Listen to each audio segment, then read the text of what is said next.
This is New Patreon Series 72B, Part 2, How John the Baptist and Yeshua Preserved the Mandaean Mikveh or baptism for forgiveness or purification from sins.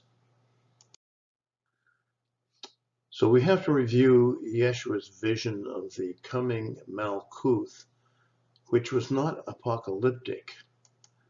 Contrary to what many scholars believe, Yeshua did not proclaim a sudden catastrophic eschatological inbreaking of God's kingship on earth.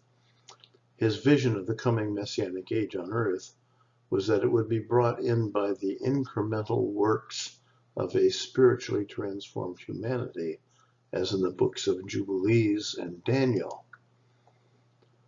You can go back and take a look at my New Patreon Series number 1, which I've listed here, shown you here, and have a link for you here. It was a vision that first appeared to the prophet Isaiah and was written and preserved since the 8th century before the Christian era. Quote, "In that olam the wolf will live with the lamb, the leopard will lie down with the goat, and the calf and the lion and the yearling together, and a little child will lead them." This is in Isaiah 11th chapter 6. It's a very ancient part of the book. Now, quoting from R.H. Charles in the book of Jubilees, he says, "This was not a vision of the catastrophic end of the world and divine judgment, but of a transformed and sanctified earth. It is not a pessimistic eschatological vision, but one like that of the book of Jubilees, previously quoted, in which the MALKUTH would be gradually realized on earth, and the transformation of physical nature would go hand in hand with the ethical transformation of man until there was a new heaven and a new earth. Thus finally all sin and pain would disappear, and men would live to the age of 1,000 years in happiness and peace, and after death enjoy a blessed immortality in the spirit world."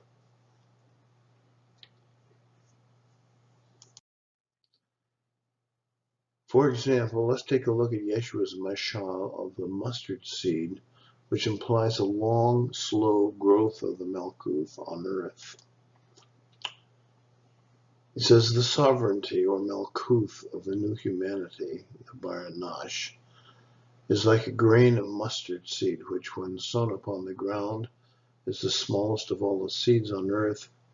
Yet when it is sown, it grows up and becomes the greatest of all shrubs, and puts forth large branches so that the birds of the air can make nests in its shade." This is from the Q source, which we find in both Luke and Matthew, and we find it in Mark and Thomas Logian 20. It's obviously authentic. Yeshua is not speaking about a normal mustard bush, by the way. Palestinian mustard bushes were small and they did not grow into trees. He is speaking metaphorically of a miraculous Kabbalistic tree like those that would appear in the Messianic age. The MALKUTH would come into being slowly like the growth of a mustard bush, but it would tower over everything like a great tree. And the tree, by the way, is an ancient Kabbalistic symbol.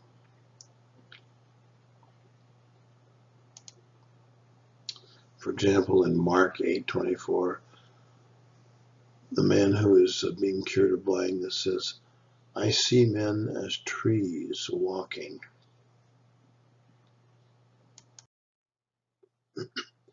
Now, Yeshua's baptism or mikveh reflected the Mandaean influence of John's baptism. We've already looked at that in a previous presentation. Here's a synopsis of Yeshua's prophetic basor or proclamation as recorded in Mark's prologue. In the Greek version, it translates something like this: "The old eon is passing away, and the kingdom of God is imminent. Submit to God's rulership and keep faith with the gospel."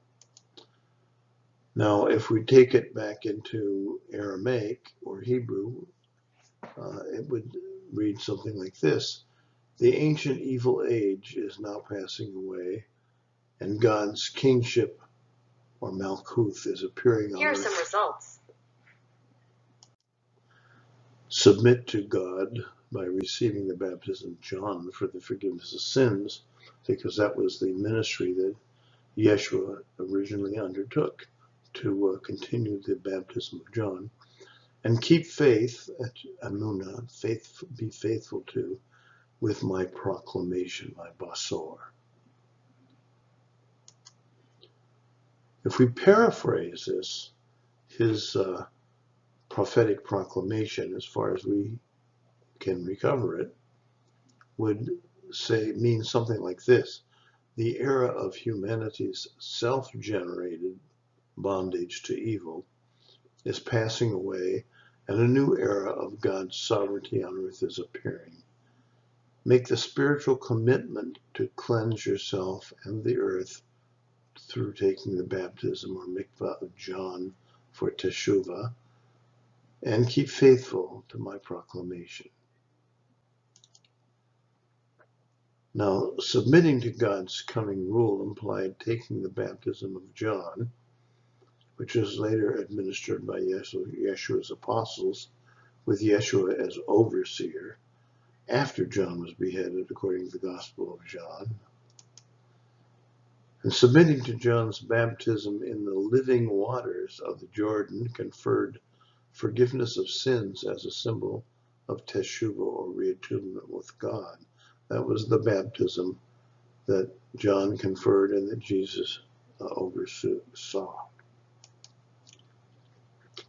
So let's take a look again at John and the Mandaean concept of baptism. Baptism must be done in flowing water, and that flowing water conferred forgiveness of sins as a symbol of Teshuvah, or reattunement with God. Water was stirred up by an angel. Water had, if it flowed, had dynamic spiritual qualities to it. So the Mandaeans, according to Wikipedia, revered John the Baptist and practiced frequent full immersion baptism called masbuta as a ritual of purification or regeneration and reattunement with God. The Mandaeans are possibly the earliest people to practice baptism in living water. Now let's take a look at the baptism, or mikveh, that was overseen by Yeshua historically. Regardless of whether the Mandaeans existed before the appearance of John the Baptist or developed as a community of John's disciples after he was beheaded, the following things seem to be true. Yeshua transmitted the mikveh of John and transformed it into a unique ritual that developed into Christian baptism. After this, Jesus and his disciples, according to John 3:22, went into the land of Judea, and there he remained with them and baptized.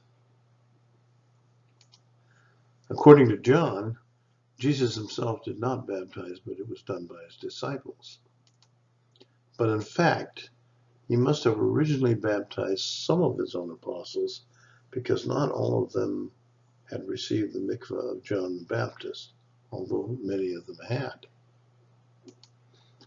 So here's a possible line of transmission. We start with the Mandaeans, and their concepts and their practices are repeated by John the Baptist, who repeat them according to Yeshua as overseer, Yeshua's apostles, who baptize new followers for cleansing from their sins and teshuvah.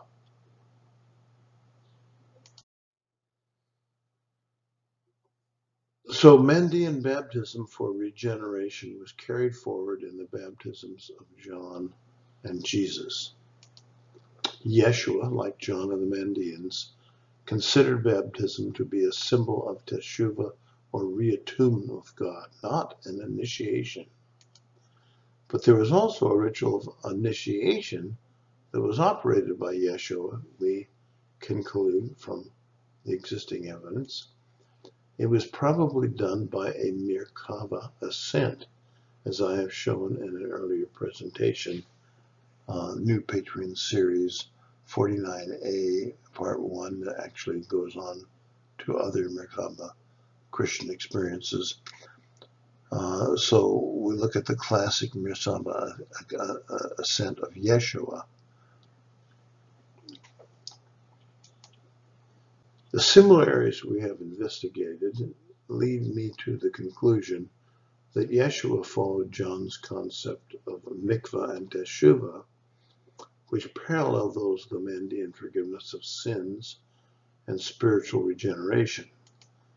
They are not parallel to or developed from Essene, initiation, and Qumran.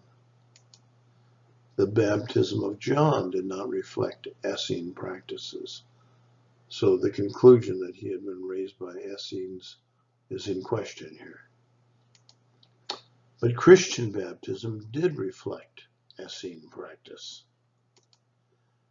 So we conclude the baptisms of John and Jesus reflected what was or was to become Mandaean baptism.